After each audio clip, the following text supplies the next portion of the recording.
So, this is going to be a sad DowntonCast. This is going to be an angry DowntonCast. I'm not going to be sad. I'm going to be angry. Welcome to another a sad or a weird DowntonCast this time. I'm Monique and this is Ashley. And, well, we've had a week to digest Sybil's death. In my case, and maybe your case, 2 weeks. Yeah, because we already saw it. Since we get mistakenly spoiled, which is kind of irritating. But, very irritating. I'm just going to start with my viewpoints first. I think, and I wrote about this on my website, so if you read my review, then you already know probably what I'm about to say. But even though it is really sad, because Sybil is basically everyone's favorite character,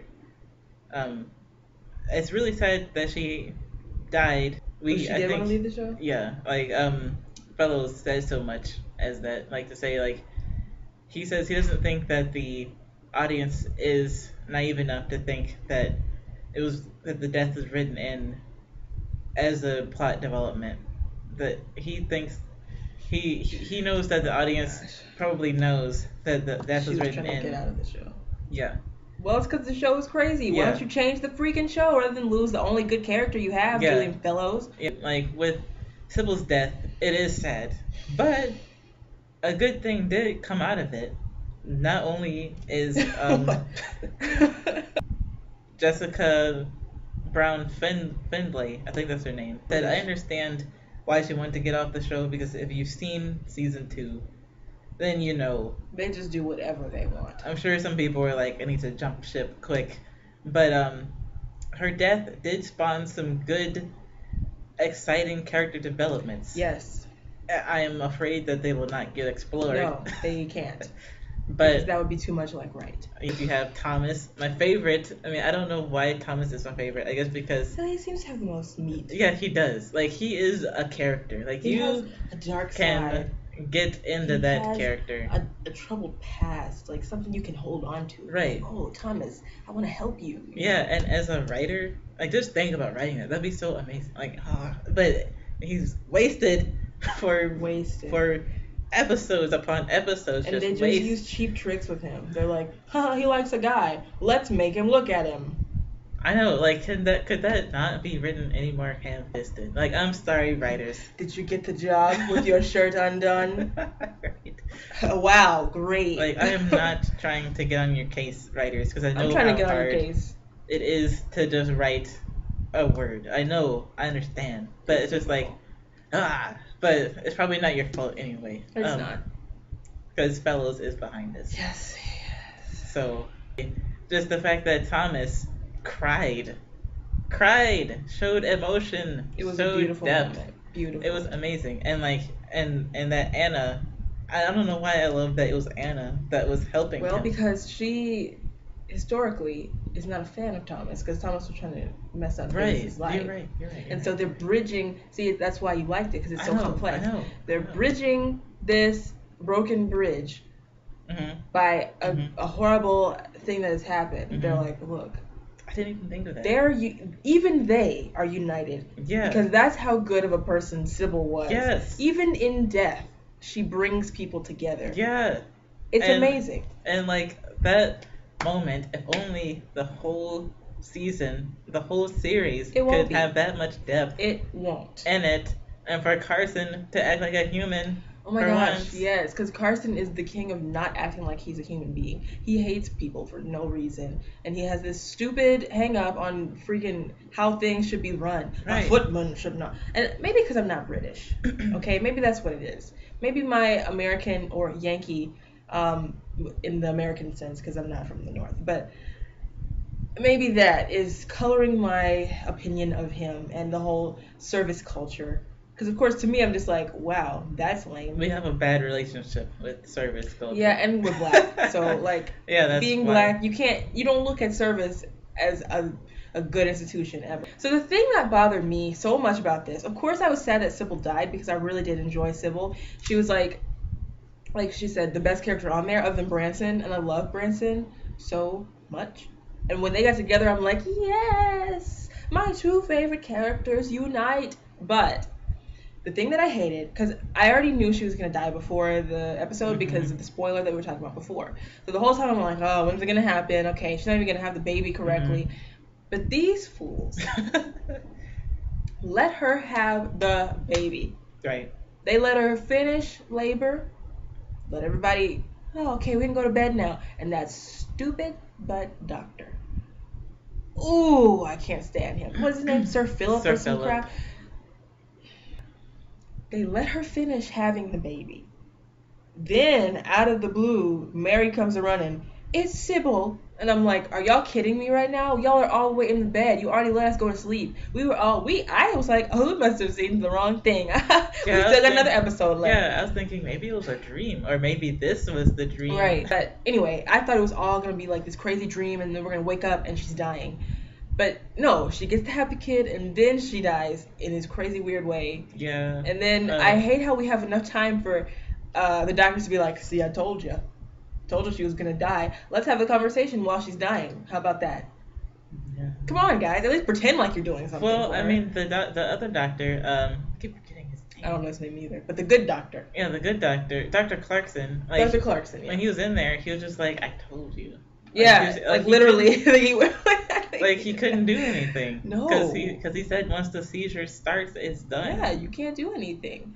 If y'all had gone to the hospital like the good doctor told you. And see, that's why I don't like Lord Grantham. I've never liked Lord Grantham. I've always thought he was an idiot, which is being proven by his mismanagement of Downton. Right. I thought he was an idiot. I think he's just... his inadvertent killing of his own daughter. Yes, because he's so dumb. Like, first of all, why are you trusting... Why did you even bring in this random Sir Philip? Dr. Clarkson's been doing it just fine. But Dr. Clarkson saved Matthew. But I do like how... I don't know if I'll say, like, that might be too strong. But it's admirable that they brought in all the past season 2 stuff and saying that Dr. Clarkson misdiagnosed Matthew because he thought he was going to be paralyzed forever. But he wasn't. But that wasn't really a misdiagnosis. That was just a strangely miraculous recovery. Yeah, and that's Matthew should have been paralyzed. That's a writing fault. Yeah, so, that was not Dr. Clarkson's fault. Matthew should have been paralyzed or something. The show's not in the fourth wall, so we can't even... Yeah. They can't be like, it's Julian Fellowes' fault. But it's interesting how they did bring that in and bring in the whole Lavinia thing. And that he was... Dr. Clarkson has been by our side for so long. Mm-hmm. He was the one who saved that man. Yeah. With that experimental surgery, remember? Right. You remember? You're right. Yeah, y'all remember too. And he just did help Mrs. Hughes with her cancer. Bam. Just help Mrs. Hughes with her cancer. He's a tried and true doctor. Why are you bringing in this random man? What would Dr. Clarkson have done if nothing had happened? What would have made it so horrible for him to deliver the baby? Absolutely nothing. If she didn't have eclampsia. Yeah, if it was a healthy delivery. Why would it have been wrong to get Dr. Clarkson to do it? Why did we need outside help, Lord Grantham? Why are you paying money that you really don't have anymore to bring this man all the way down here to stay with you or whatever the heck? Like, maybe he just wanted the status. Like, maybe the Dr. Clarkson doesn't know medicine was just a loose thing for him to be like, I'm gonna bring some status because Sir Philip had delivered like countesses' babies and. But you don't even like the baby because it's son of or daughter of a chauffeur. And then, like, you don't want to do the experimental thing because the other doctor is somehow so sure, although it's obvious he's not sure. Yeah, the poor girl, Sybil. Well, I don't know. Sybil, everyone was there, even Sir Philip. And Sybil had, like, a strange, like... She was talking crazy. Freak out moment, yeah. Where she was talking crazy. Where she thought she was still... being a Red Cross nurse. Yeah, and the dude's like, it's a normal symptom of giving birth. No, it's not. Okay? No. Any fool off the street would know that's not right. Just because you're having a baby, you still know where you are. Yeah, and I hope he's not thinking just because you're a woman. You have because you know how they were back then. So, I don't know what Sir Philip's problem is. Like, he's just an idiot, apparently. But, well, he had too much pride at that point. Yeah, he did. He was like, I'm Sir Philip. I'm not going to let a local doctor tell me what to do. But Lord Grantham is the ultimate idiot because A, he hired that guy. A, B, he's Lord Grantham. and B, and this is another complex thing that I hope they come back to, is that, and if you read Tom Lorenzo's thing, their review of it, they said this too, that if with the way Lord Grantham got Sir Philip there and how they both failed in the end, this whole season has been about the 20s and change and coming into the new times. And so this is like the rudest awakening anybody could have about coming into the new times. Because he didn't want to have a cesarean. Right, because as Tom Lorenzo did say, it was Lord Grantham's pride and his thought about doing the old way. You know, the old way is the best way and it'll always be the right way and all this stuff. Really? Was the old way the way that got you the money to save Downton? No. So to have that kind of philosophy thrown back in his face in the ultimate defeat is a great writing achievement. Yes. Did it because it forces Robert to actually come to terms with his shortcomings. It worked out great, and to the season's benefit, really.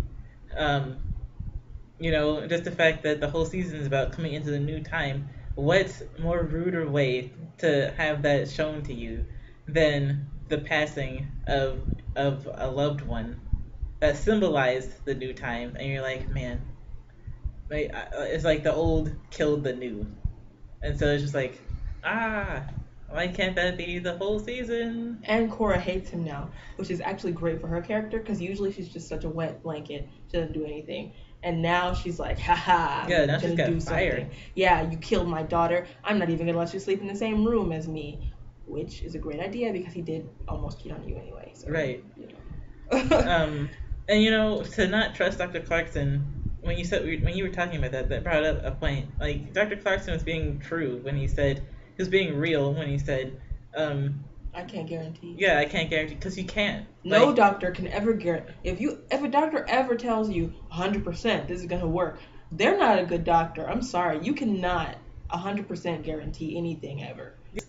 I haven't looked up eclampsia or pre-eclampsia myself, but it's obviously a very serious thing to have. Right. So if there's even a suspicion of it, you should act. Yeah. Lord Grantham. Yes. So his inability to see beyond the cloud of old stuff is appalling. Clearly, you don't even care enough for your daughter to take any risk to make sure she will be okay. Even the Dowager Countess, I am sure, would have been like, okay, I don't like it, but we've got to do it because we have to. Yeah, because like she brought Branson there. Obviously, she has one foot in the new age, a toe at least. Yeah, and like she said in the first season, I think that actually all through the seasons, that even though she seems of the old school, she still realizes you have to advance in some kind of way to be able to stay the old school, because that's the only way the aristocracy is able to survive, is if they advance and evolve in some fashion. This episode surely showed without a doubt how redonk this Bates thing is. Bruh, you don't just start a gang war in prison for no reason. Right. Oh my gosh. Like, I get that Bates, trouble follows Bates wherever he goes. But can it be something else? Like, can there be a reason to go after him? The lady is not going to testify. I don't even know why we're wasting our time with this storyline. They're not going to testify. Somehow they're going to get him out of jail, and it's going to be joyous. It's probably going to be on the Christmas episode, actually. Probably. Because they're going to be like, this is the best Christmas present I could ever have. It's you, Bates. It's you. And then he'll be reinstated as valet, and then Thomas is going to shoot someone because he has so much pent-up aggression. If you're still grieving, try to console yourself. Yeah, it'll be okay. Yeah, you'll see Jessica on other things. Yeah, she can move on to bigger and better things now. As many of the Downton alums, I'm sure, have done or will do. Yeah, or are in the process of doing, since you still have, brace yourself, you still have somebody else who's going to die, so. You should be able to see it coming soon. Or you should have been able to see it coming a long time ago. Or it should have already come. Actually. But. So anyway, you can watch past episodes of the DowntonCast here at the YouTube channel, at Moniqueblog's YouTube channel. You can look at my Downton Abbey recaps at moniqueblog.net. You can follow me on moniqueblog.net on Twitter, Moniqueblog on Facebook, and if you watch the Hot Culture video, you can get these shirts from our Zazzle store, zazzle.com slash or backslash Moniqueblog. So until then, dry your tears and goodbye.